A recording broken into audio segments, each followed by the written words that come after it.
So guys, I cook the pancit canton right now because maulan.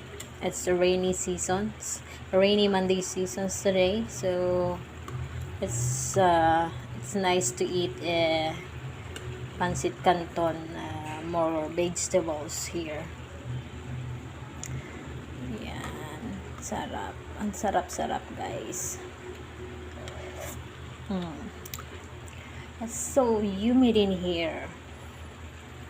Okay guys, I hope you enjoy watching. Siya nga pala guys, ang ingredients lang nito guys. So I'm lazy to going down there on that store or in a wet market to buy the onions and the Baguio beans. So this is only my ingredients.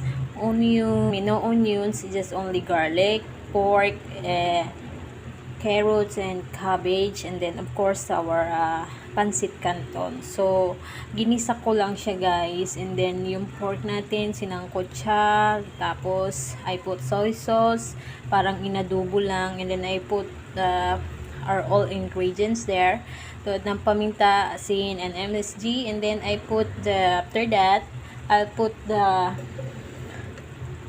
carrots, and then the next is I put water on it and our cabbage.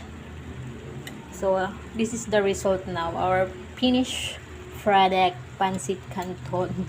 I hope you enjoy watching on my new upload videos today, here on Dakota Cooking Show on my small channel. Thanks for watching.